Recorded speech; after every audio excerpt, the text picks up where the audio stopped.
Hey everybody, Alex Kozora, SteelersDepot.com, back to do another initial analysis of the Steelers' 24-17 victory over the Los Angeles Chargers on Sunday night. Steelers moved to 2-4 on the season, and that is the best feeling 2-4 really you could imagine right now, given the state of this team, how things began, and the current state of the AFC North. But more to the point to this game, obviously one you had to have, and really just a well-played game overall, offense, defense, and special teams. Got a little dicey there at the end, as these Steeler games tend to go. But some of the injuries, I think the team had to deal with, and just kind of the way things go sometimes in the games. Opposing teams able to pass the ball, climb back into it, probably played a factor. But overall, Steelers really held this one from the get-go, just dominating it from basically the second drive of the game, where Devin Bush, Johnny on the spot, lateral to Melvin Gordon. It was supposed to be an attempted swing pass. Bush picks it up, runs in the end zone. You go up 7-0. Next drive, you get an interception deflected by Tyson Alualu, picked off by Devin Bush. That's another touchdown. You're up 14-0 really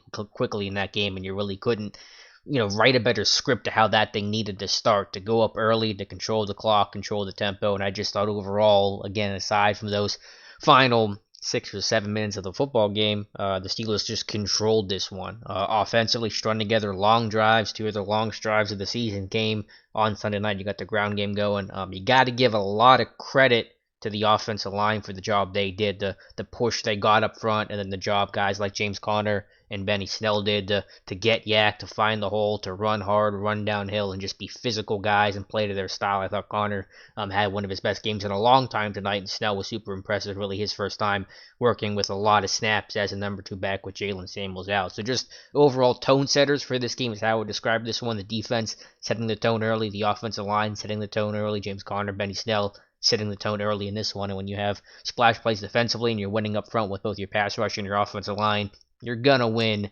the vast majority of games. So just really a good job overall by the trenches, defensive line, the Steelers defensive line, and the Steelers offensive line to run the ball and really run it as well as they have in any game all season long, despite the fact you knew San Diego. The first time I said San Diego this entire week, almost made it. The first time Los Angeles knew that the Steelers were going to run the football and try to run it effectively. So a lot of credit there.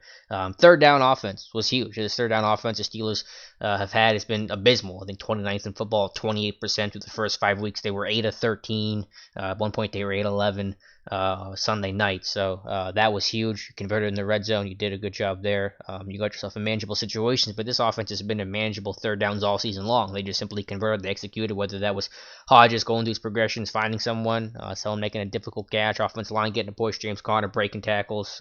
You just found a way to execute, and that's really what it comes down to. So just a really good job there. I think Feetner had a good game plan overall, very personnel, varied formations. I think he kept things pretty manageable for Hodges, and he did a nice job of buying time, finding his progressions, made the one probably bad throw to Holton on the interception. The ball came out a little bit late, but overall just, was in control of that game. And go back to that word, control of the game. And then even, was able to get himself out of some disaster plays with Pouncey and some bad snaps there. I don't know what happened with all the bad snaps from Marquise Pouncey, but Hodges, cool, calm, collected, kept the play alive or threw the ball away, just did what he had to do to, turn a bad play or prevent a bad play from becoming a disaster of a play. So I thought overall Hodges did a really nice job tonight considering the circumstances.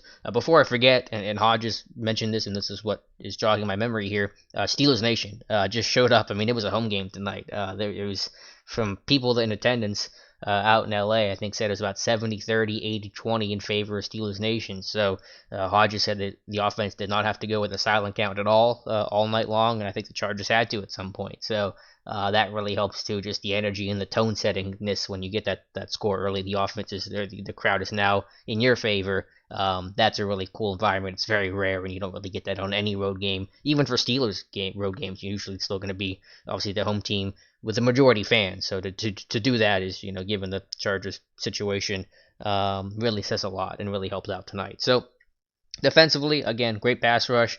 I thought, they didn't win the way that they won against the Bengals, but there was consistent pressure, whether that was Watt, Hargrave, to it before getting hurt. Don't know the status of his pec. The fact that it's still being evaluated. I don't know if that's good or bad news.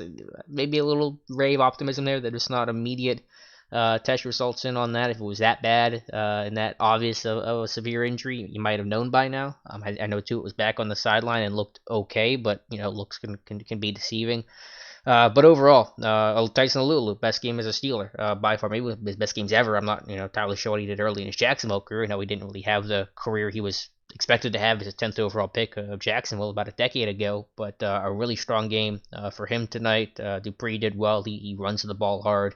He's physical. I appreciate that. Obviously, Devin Bush has been fantastic. Second half after rolling that ankle, he played a little bit worse, but you get a scoop and score touchdown and interception. You had a pretty good day overall. Vince Williams, another tone setter, run stuffer for sure. In the secondary, Cam Sutton was excellent. I mean, talk about some sneaky good guys tonight. Cam Sutton, well, maybe he wasn't super sneaky because he had the onside kick recovery, which was a 10 out of 10 play, then the interception to seal that one. If this team needs an outside corner again, I hope they turn to Cam Sutton. I just think he's a better outside corner and just better cornerback overall than Artie Burns. So to hear Mike Tomlin tell, I think they like the job that Burns did tonight. And for the first 3 quarters, he was fine enough, and then things kind of got a little hairy in the fourth quarter, but I think Burns got a game ball tonight. So if they needed a corner again, Hayden did not finish his game out.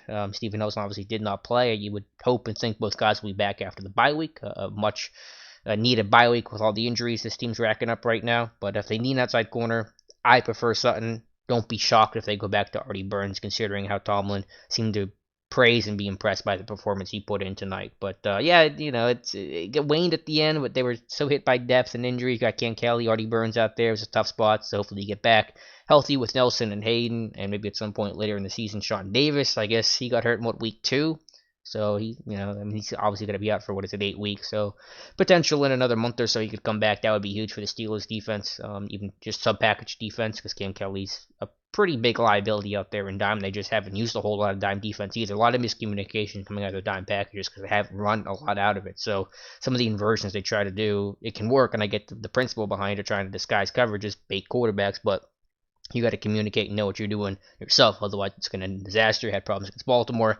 Had some problems with the Chargers Sunday night as well. But overall, defense I thought played well. They're creating splash. They're winning in possession downs, winning in the red zone.